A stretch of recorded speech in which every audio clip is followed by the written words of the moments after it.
Mi nombre es Valeria Morales. Tengo 32 años. Y hasta esa mañana, creía que la cerradura de la puerta de mi departamento era la única parte de mi vida a la que mi familia no podía tener acceso.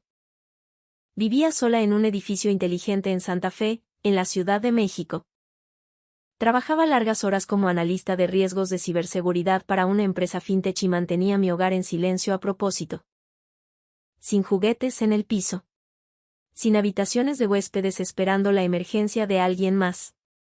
Nadie entraba a menos que yo diera permiso. Entonces, a las 11:43 de una lluviosa noche de jueves, la pantalla de mi celular se encendió mientras revisaba una auditoría de seguridad para el trabajo. El mensaje no era una pregunta. Era una orden. Sus 2 hijos iban a venir a mi casa a la mañana siguiente y yo iba a cuidarlos. Me quedé mirando la pantalla por unos segundos, esperando la parte en la que me lo pedía por favor, o se disculpaba por avisar con tan poco tiempo, o explicaba por qué creía que tenía el derecho de disponer de todo mi día. Esa parte nunca llegó. Le contesté, no estoy disponible. Su respuesta llegó casi al instante, no importa. Mamá me dio tu llave. Algo dentro de mí se paralizó por completo. No sentí enojo, no quise gritar, solo sentí frío. Miré desde mi lugar hacia la puerta principal. Luego hacia el pequeño gancho de bronce para llaves junto a la cocina. Y me di cuenta de que esto nunca se trató de cuidar niños. Se trataba de tener acceso a mi casa, a mi tiempo, a mi dinero y a mi paz. Así que no lo llamé. No le rogué. No me puse a darle explicaciones a personas que ya habían decidido que mi respuesta no importaba. Tomé capturas de pantalla, abrí la aplicación de mi edificio. Llamé a la recepción y les pedí que desactivaran cualquier acceso externo conectado a mi departamento. Luego solicité un cambio de cerradura de emergencia antes del amanecer. Antes de contarles qué pasó cuando él apareció a la mañana siguiente con 2 niños y un plan que ya no le iba a funcionar. Cuéntenme, ¿cómo se siente el clima donde están hoy? ¿Coincide con su estado de ánimo? ¿O también está ocultando algo?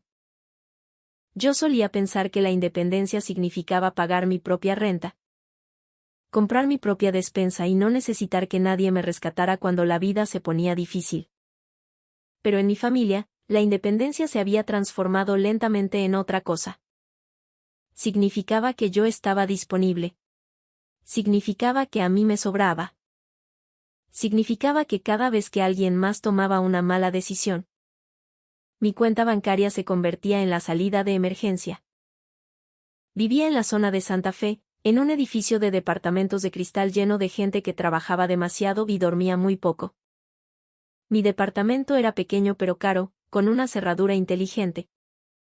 Recepción las 24 horas y una vista hacia los rascacielos si me paraba cerca de la ventana de la cocina. Elegí ese lugar porque se sentía seguro, controlado, mío. Trabajaba en riesgos de ciberseguridad, lo que significaba que mi trabajo consistía en detectar puntos débiles antes de que alguien los explotara. La broma cruel era que había pasado por alto el mayor punto débil de mi propia vida durante años. Su nombre era Diego Morales, mi hermano mayor. 35 años, gerente de ventas de una empresa de equipos médicos. Siempre hablando como si su próximo cheque de comisiones fuera a cambiarlo todo. Siempre sin un peso antes de que ese cheque llegara. Su esposa, Fernanda, trabajaba en una boutique y llenaba sus redes sociales con cafés, ropa, días de spa y fotos en espejos de hoteles. Tenían 2 hijos, Mía de 7 años, y Mateo de 5. Yo adoraba a esos niños, y todo el mundo lo sabía. Mi madre, doña Patricia, era quien mejor lo sabía. Había sido directora de escuela por casi 30 años. Y le hablaba a los adultos como si todavía controlara un pasillo lleno de alumnos. Voz firme, ceja levantada, sin derecho a réplica. Cuando me daban un bono en el trabajo, Diego necesitaba ayuda con su camioneta. Cuando yo ahorraba dinero, Fernanda necesitaba ayuda para pagar la tarjeta de crédito. Cuando empecé a hacer home office 2 veces por semana, mi madre decidió que yo estaba disponible para hacer los mandados de la familia y atender emergencias. En 26 meses, yo había desembolsado más de 200,000 pesos. 35,000 pesos para la camioneta de Diego después de que ignoró la luz del motor, 45,000 pesos para su tarjeta de crédito, 25,000 pesos para el curso de verano de Mía, 20,000 pesos para la fiesta de cumpleaños de Mateo. Y luego despensa, gasolina, útiles escolares y recibos que siempre eran urgentes. Cada vez que yo dudaba, escuchaba la misma frase: eres soltera. No tienes hijos. Tú puedes ayudar. Así que, cuando Diego me mandó ese mensaje el jueves por la noche, debí haberme sorprendido. Pero una parte de mí había estado esperando que las cosas escalaran. Dijo que él y Fernanda tenían un retiro de liderazgo de su empresa en Los Cabos. Su vuelo salía temprano y los niños se quedarían conmigo porque mi departamento estaba más cerca del aeropuerto. No me preguntó si yo tenía que trabajar. No me preguntó si tenía planes. Simplemente me asignó una tarea y esperaba que yo obedeciera. Le respondí: no estoy disponible. Consigue a alguien más. Su respuesta llegó rapidísimo. Deja de hacer drama. Mamá me dio tu llave y el tag de acceso de repuesto. Te los dejamos a las 7. Lo leí 3 veces. Luego recordé la fuga de agua de hacía 2 años. Cuando le di a mi mamá una llave de repuesto para que mantenimiento pudiera entrar mientras yo estaba fuera de la ciudad. Ella prometió devolvérmela. Nunca lo hizo. Yo había tratado una llave como algo sin importancia. Para ellos, se había convertido en un pase de entrada. No le volví a contestar a Diego. Abrí la aplicación del edificio y cambié mi configuración de acceso de residente. Luego llamé a la recepción. Adrián Pérez estaba cubriendo el turno de noche.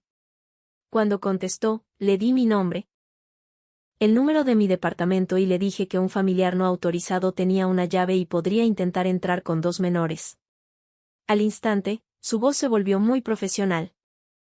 Me preguntó si quería desactivar el tag de acceso de repuesto.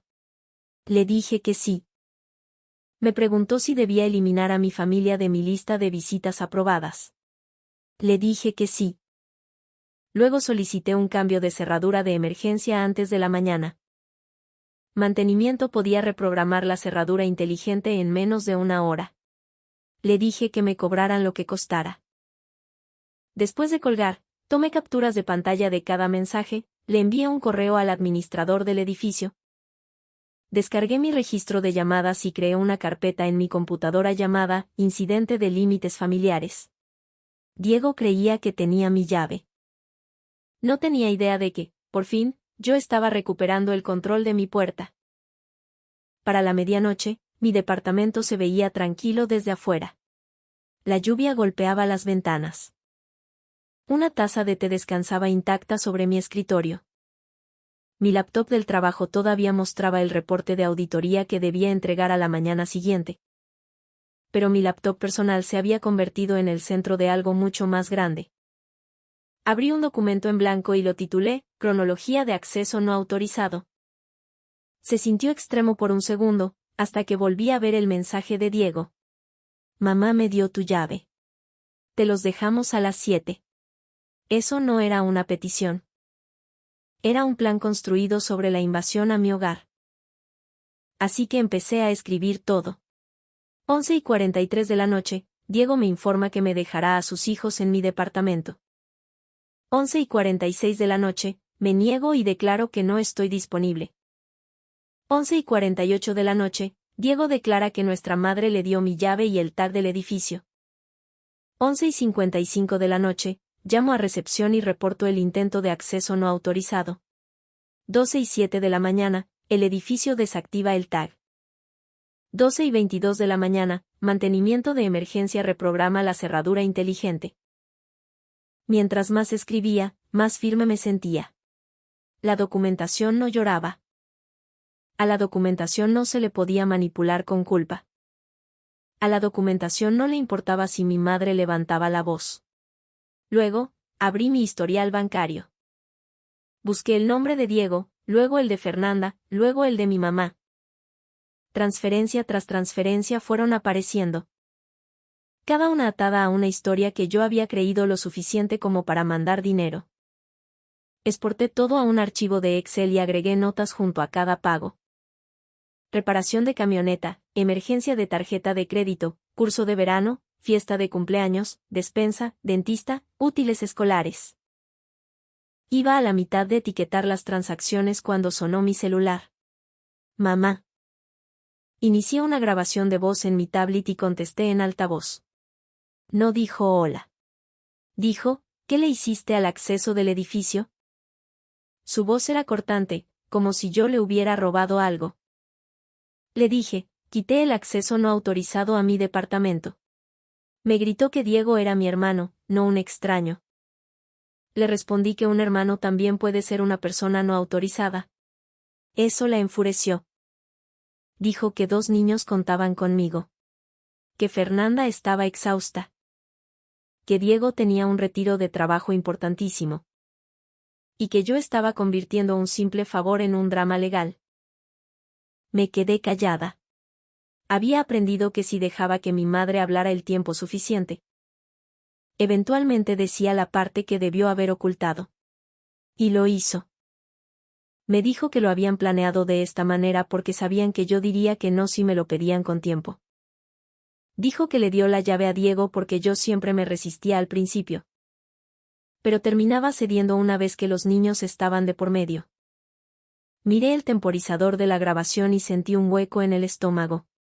No era desesperación. Estaba todo planeado. Le dije que una llave no es un consentimiento. Se rió fríamente y me dijo que no usara lenguaje corporativo con ella. Dijo que yo era hija y hermana antes de ser cualquier título que me diera mi empresita. Le respondí que también era inquilina, una adulta. Y la única persona que decidía quién entraba a mi casa. Su voz subió de tono. Me dijo que vivir sola en la ciudad me había vuelto egoísta. Dijo. Las mujeres sin marido y sin hijos siempre empiezan a creer que su tiempo importa más que el de los demás. La vieja culpa se movió en mi pecho. Luego miré la hoja de cálculo. Más de 200,000 pesos en 26 meses. Empecé a leer las cantidades en voz alta. 35,000 pesos para la camioneta de Diego. 45,000 para su tarjeta de crédito. 25,000 para el curso de verano de Mía. 20,000 para el cumpleaños de Mateo. Mi madre me ordenó que me callara. Yo seguí. 13,000 de despensa.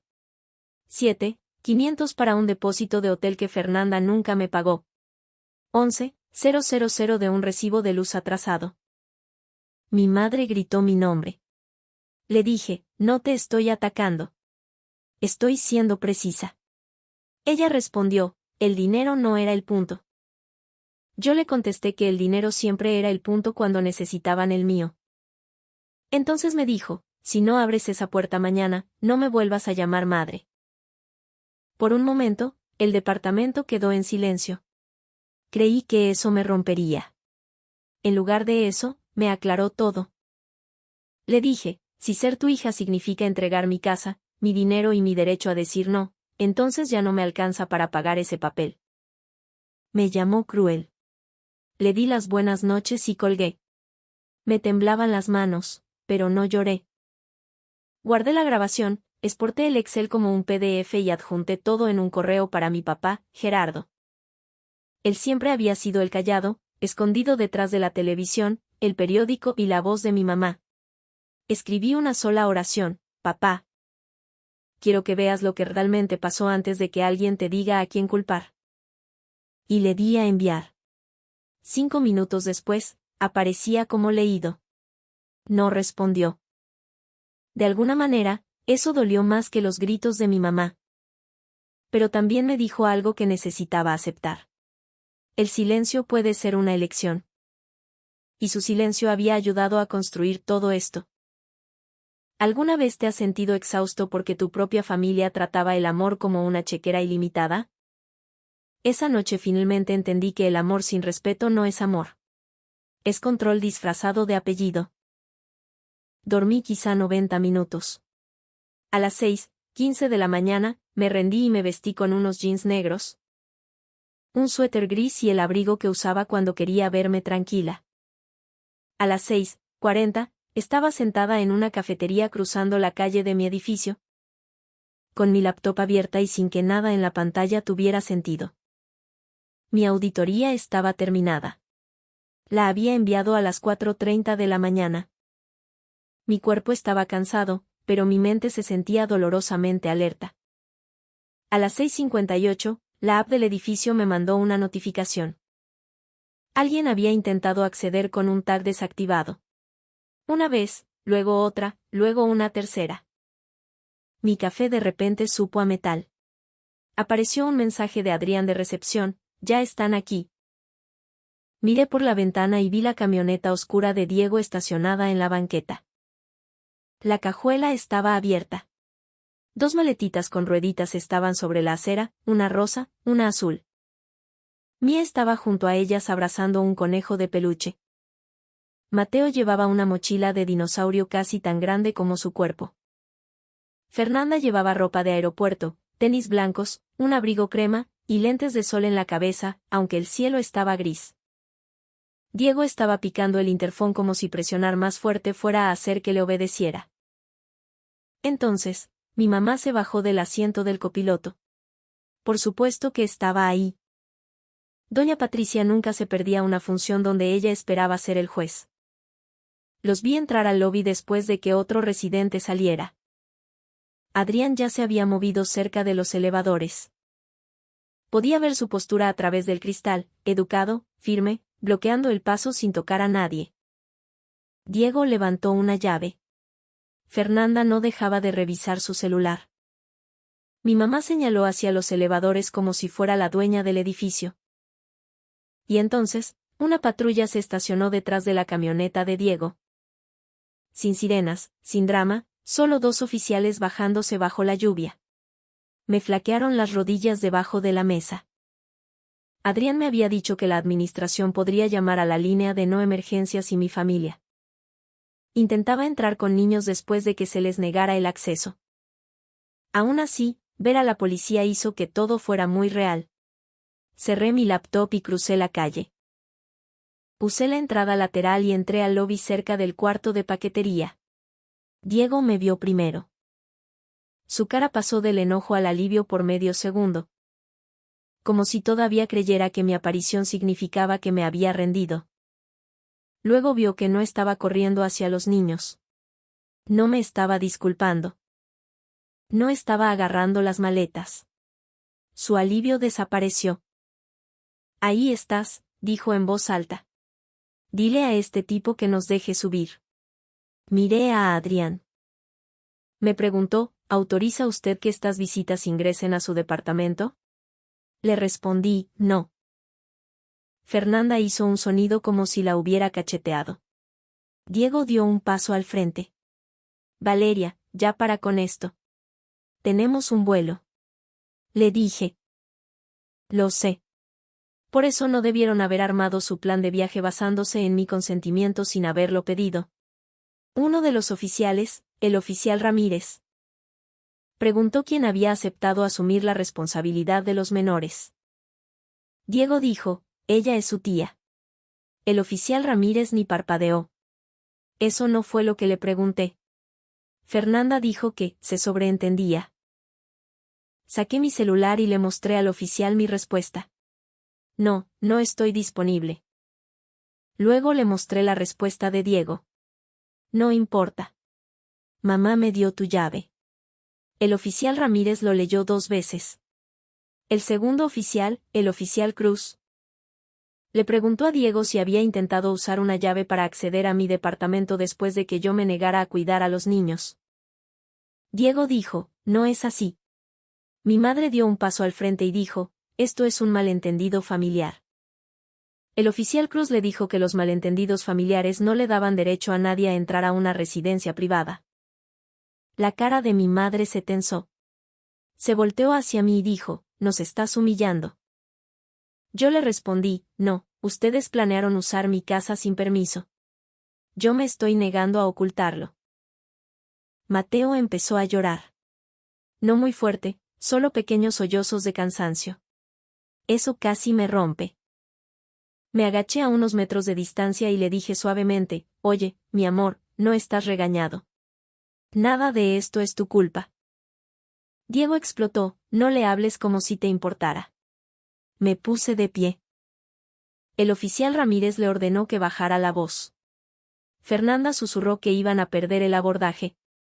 Diego sacó su celular y empezó a buscar. Probablemente una niñera, probablemente alguien más a quien aventarle el problema. Mi madre intentó una última vez. Dijo que yo estaba eligiendo una cerradura por encima de mi propia sangre. Le contesté, estoy eligiendo el consentimiento por encima del control. El lobby se quedó en silencio. Un hombre cerca del elevador miró hacia el piso. Una mujer con un tapete de yoga dejó de fingir que no estaba escuchando.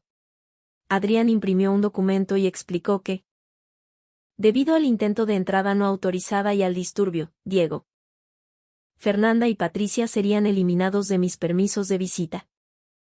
El oficial Cruz agregó que si dejaban a los niños en el lobby o intentaban dejármelos después de que yo me había negado, el incidente podría documentarse como un problema de abandono de menores.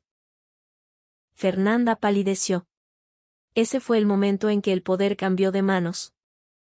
Se dieron cuenta de que el mundo fuera de nuestra familia no reconocía las reglas de mi madre. Diego dejó de gritar.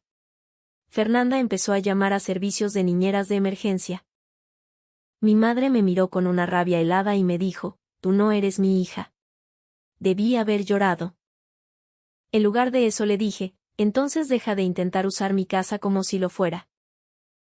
15 minutos después, Diego arrastraba las maletas de vuelta a la camioneta mientras Fernanda discutía por teléfono sobre las tarifas de niñeras para el mismo día. Mi madre salió primero, rígida y furiosa. Mía volteó a verme. Levanté la mano suavemente. Me saludó de lejos. Eso dolió más que cualquier otra cosa. Cuando las puertas se cerraron detrás de ellos, el lobby se volvió extrañamente pacífico. El oficial Ramírez me entregó una tarjeta con el número de incidente y me dijo que guardara mi documentación. Adrián me preguntó si estaba bien. Dije que sí, pero mi voz no sonaba como la mía. Subí sola. Le puse seguro a la nueva cerradura y me apoyé contra la puerta hasta que me dejaron de temblar las piernas. Durante la primera hora después de que se fueron, no hice nada. Me senté en el piso junto a la puerta de entrada. Todavía con el abrigo puesto y el celular boca abajo a mi lado. Mi departamento estaba en silencio de esa forma que yo solía amar, pero ahora el silencio se sentía inmenso.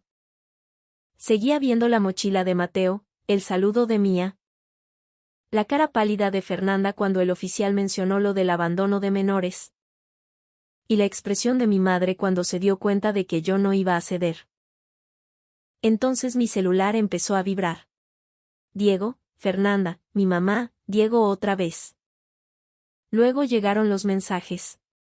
Hiciste llorar a mis hijos. Nos avergonzaste frente a los policías. Nos debes lo que nos cobraron por cambiar el vuelo. Esto es una locura. Necesitas ayuda psiquiátrica.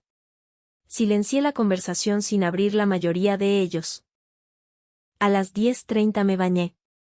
A las 11:15 hice un pan tostado y se me olvidó comérmelo.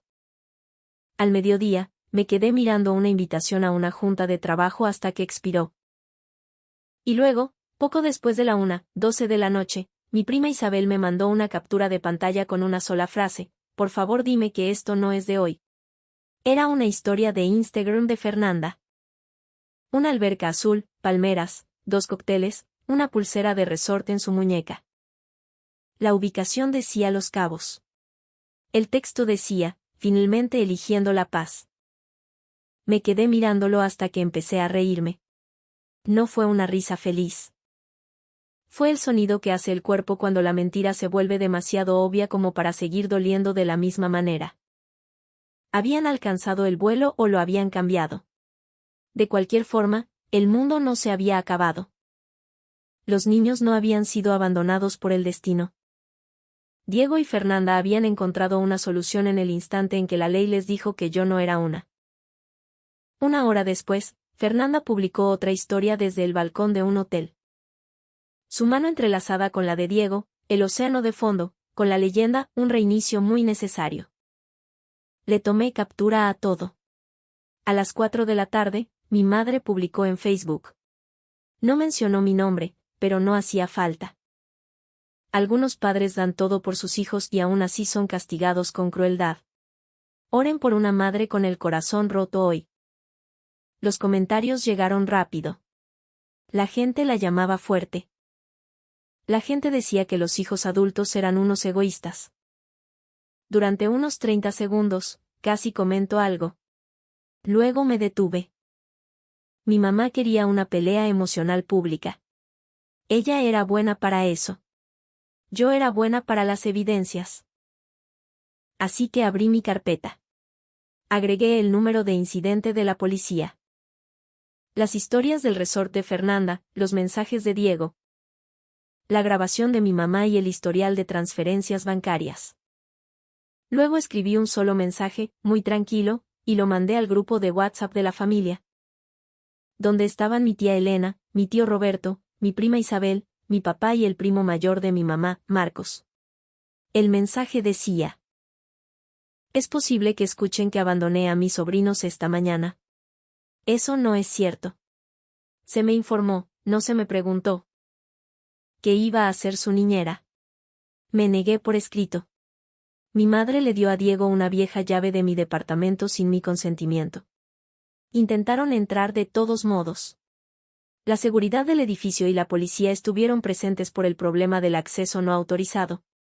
No le estoy pidiendo a nadie que pelee por mí. Solo quiero que los hechos queden documentados. Luego adjunté todo. 23 minutos después, el grupo de la familia explotó. La tía Elena escribió primero: Patricia, ¿por qué Diego tenía la llave de Valeria? Mi madre respondió que la gente estaba tergiversando un asunto privado. El tío Roberto preguntó: ¿asunto privado? Hay un número de reporte policial. Isabel publicó que Fernanda estaba en un resort después de haber afirmado que no había otra opción para los niños. Entonces, el primo Marcos hizo la pregunta que cambió todo el tono de la conversación. Si Valeria dijo que no, ¿por qué fueron a su edificio en primer lugar? Mi madre no contestó. Diego se metió y dijo que yo siempre había ayudado antes, así que asumió que yo haría lo correcto. La tía Elena le respondió: haber ayudado antes no es un consentimiento para siempre. Leí esa frase 3 veces. Se sintió como si alguien hubiera abierto una ventana en un cuarto en el que yo había estado atrapada durante años. Luego salió el tema del dinero. El tío Roberto había abierto el archivo de Excel. Escribió: ¿200,000 pesos? Diego, ¿es una broma? Diego dijo que yo estaba exagerando una simple ayuda familiar normal. Subí una sola captura de pantalla. Solo una.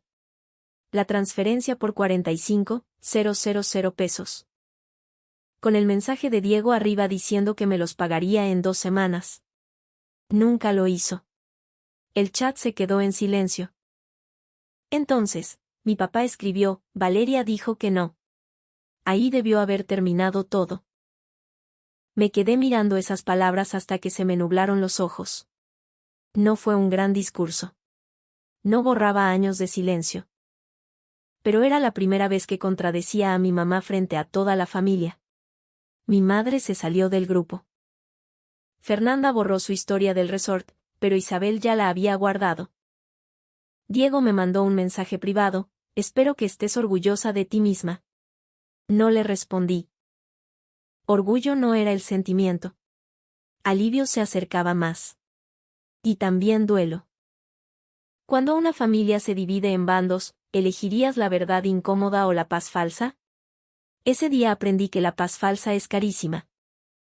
Te cuesta tu tiempo, tu dinero, tu privacidad y, eventualmente, tu propio respeto.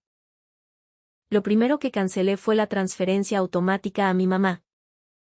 4,000 pesos los días primero de cada mes, etiquetados como ayuda para la casa. La había configurado después de que me dijo que las medicinas y la despensa cada vez eran más difíciles de pagar. Llevaba casi un año sin pensar en eso. Simplemente salía de mi cuenta silenciosamente, como una gotera detrás de una pared. Le di cancelar y esperé a que me pegara la culpa. Llegó, pero más débil de lo normal. Luego cancelé la cuenta familiar de streaming que Diego usaba gratis. Saqué a Fernanda de mi membresía del club de precios. Cambié cada contraseña conectada a mi departamento, mi banco, mi plan de celular, mis aplicaciones de comida y mis contactos de emergencia. Llamé a la administración del edificio y confirmé por escrito que nadie de mi familia tenía acceso a mi hogar. Para el final de esa tarde, mi vida se veía igual. Pero se sentía como si hubiera cerrado con llave mucho más que solo una puerta. Mi mamá intentó marcarme de números desconocidos durante 3 días. Diego me mandó mensajes largos que empezaban enojados. Se volvían de víctima y terminaban pidiendo dinero. Quería que yo cubriera la niñera de emergencia y la tarifa de cambio de vuelo porque, en sus palabras, mi teatrito había generado ese gasto. Lo bloqueé. Fernanda me mandó un mensaje diciendo que los niños estaban confundidos y que a mí me debería dar vergüenza. Estuve a punto de contestarle. Estuve a punto de decirle que los niños se confunden cuando los adultos les mienten. Pero dejé que el silencio respondiera por mí. Una semana después, agendé terapia. Me dije a mí misma que solo era para procesar el incidente. Pero en menos de 20 minutos. Ya estaba hablando de cuando tenía 16 años y le daba la mitad de mi sueldo del supermercado a mi mamá porque Diego necesitaba dinero para gasolina. Hablé sobre los regalos de Navidad que yo compraba y por los que nunca me daban crédito. Las cenas familiares donde mi mamá elogiaba a Diego solo por presentarse. Mientras ignoraba que yo había pagado la mitad de la comida. Y los cumpleaños en los que se esperaba que yo llevara regalos carísimos porque no tenía hijos. La terapeuta me escuchó y luego dijo algo que me congeló. Tu familia te convirtió en su red de seguridad. Y luego lo llamaron amor para que no cuestionaras el peso. Había pasado años creyendo que era fuerte porque todos se apoyaban en mí. Nunca había considerado que tal vez estaba cansada porque no se suponía que se apoyaran tan fuerte. Después de eso, empecé a practicar pequeños actos de propiedad. Compré una silla ergonómica que quería desde hacía meses. En lugar de guardar el dinero para la emergencia de alguien más. Me metí a clases de boxeo a 2 cuadras de mi casa y descubrí que pegarle a un saco durante 45 minutos hacía más por mi enojo que fingir que yo estaba por encima de él. Hice un viaje de fin de semana a Valle de Bravo con una amiga llamada Lucía y no revisé mi celular cada 10 minutos. Comimos rico, caminamos por pueblitos y gastamos demasiado en café. Por primera vez en años, compré algo innecesario y no lo comparé con las deudas de Diego. 3 semanas después del incidente en el lobby, mi papá me llamó. Casi no contesto. Cuando lo hice, pronunció mi nombre como si lo hubiera estado practicando. Valeria, y luego silencio. Finalmente dijo, leí todo. Vi las transferencias. Escuché a tu mamá en la grabación. Otra pausa. Debí haber intervenido hace años. Se me hizo un nudo en la garganta. Dijo que se había convencido de que no era asunto suyo porque yo era una adulta, pero que eso era una excusa. Que era más fácil dejar que mi mamá manejara a la familia que enfrentarse a ella. Luego dijo las palabras que no sabía que necesitaba, hiciste bien en cambiar las cerraduras. Me tapé los ojos con la mano y no dije nada. No se había convertido mágicamente en un hombre distinto. Pero se disculpó sin pedirme que yo lo consolara a él, y eso importaba. Pasaron 4 meses antes de que Diego me contactara de nuevo desde un número nuevo. El mensaje era corto, no pedía dinero. Me le quedé viendo antes de leer el siguiente. Contratamos a una niñera para el congreso de trabajo de Fernanda el mes que viene. Es cara. Luego apareció otra burbuja. Supongo que eso es lo que debimos haber hecho antes. Esperé una disculpa. Realmente no llegó. escribió, sigo pensando que te pasaste de la raya con la policía, pero entiendo por qué estabas enojada. La vieja Valeria habría aceptado eso como suficiente y habría corrido a hacer las paces. La nueva Valeria entendía que hacerse responsable a medias seguía siendo, en gran parte, una forma de evadirlo. Le respondí. Qué bueno que organizaron quien cuide a sus hijos. Ya no estaré disponible como plan de respaldo. Él escribió, entendido. No fue cálido, no fue amoroso, pero fue diferente. Mi mamá publicaba frases indirectas sobre el perdón y los corazones malagradecidos, pero la familia ya no corría a consolarla. Las publicaciones de Fernanda también cambiaron. Menos lujos, menos descripciones sobre merecer un descanso. Diego vendió la camioneta 6 meses después. El tío Roberto me contó que ya nadie quería prestarle dinero porque ahora todos preguntaban qué había pasado con la última persona que lo ayudó. Eso debió haberse sentido como una victoria. No fue así. Se sintió como libertad. Un año después de aquella mañana en el lobby, me mudé a un departamento más grande, 7 pisos más arriba en la misma zona. Tenía una oficina separada. Un comedor real y ventanas que atrapaban el atardecer cuando la Ciudad de México lo permitía. La primera noche ahí, me paré en la sala vacía sosteniendo las únicas 2 llaves. Una se quedó conmigo. La otra fue para Lucía, sellada en un sobre. Después de que prometió nunca usarla a menos que yo estuviera inconsciente o el edificio se estuviera quemando. Nos reímos, pero ambas sabíamos por qué esa promesa importaba. Una llave no es solo un pedazo de metal. A veces es confianza. A veces es acceso. A veces es la diferencia entre la generosidad y la invasión. Mi carrera también cambió. La auditoría que terminé la noche en que todo se derrumbó me llevó a un puesto más importante. 6 meses después, me ascendieron a líder de cumplimiento. Mejor sueldo. Más control y suficientes ahorros para que las emergencias ya no se sintieran como tormentas golpeando mi puerta. Durante años. El dinero había pasado por mis manos como si solo lo estuviera guardando hasta que alguien más lo necesitara más que yo. Ahora, veía crecer mis ahorros y sentía algo más profundo que la comodidad. Sentía que era una prueba. La prueba de que mi vida funcionaba cuando dejé de financiar la negativa de otras personas a planear su vida. Yo seguía amando a Mía y a Mateo. Eso nunca cambió. Les mandaba tarjetas de cumpleaños a través de mi papá. Tarjetas sencillas. Sin efectivo adentro. Sin regalos caros diseñados para demostrar que yo seguía siendo buena.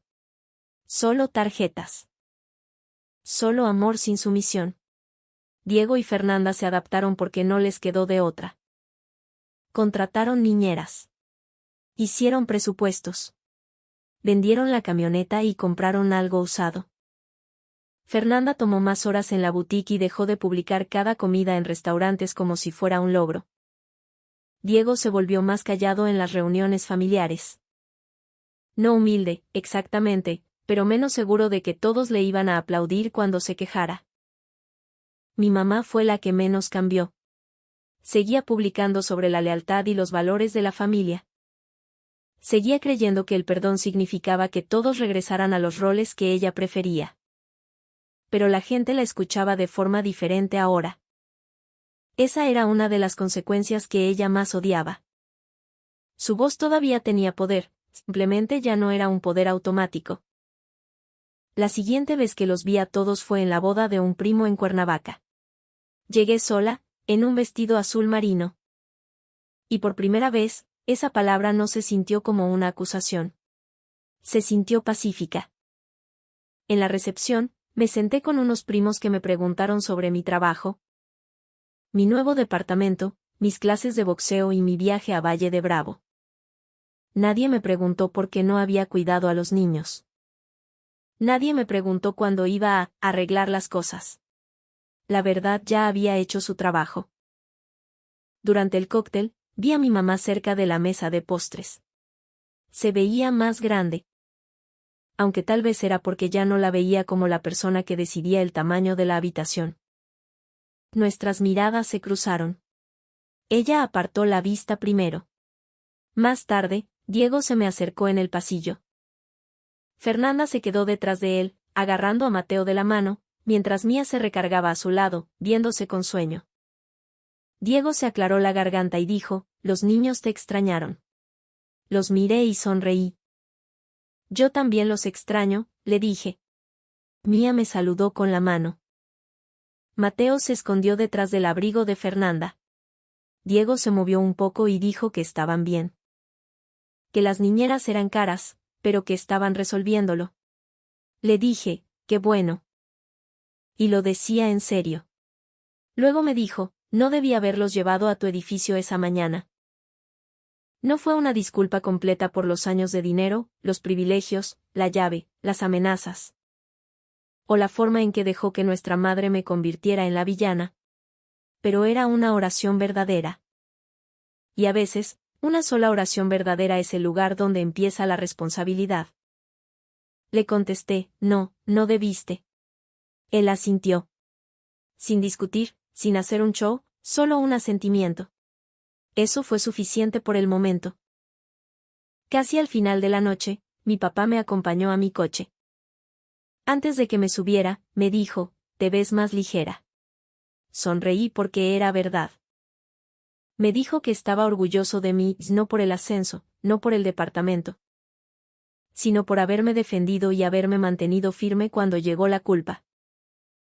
Manejando de regreso a casa, pensé en lo extraña que es la sanación.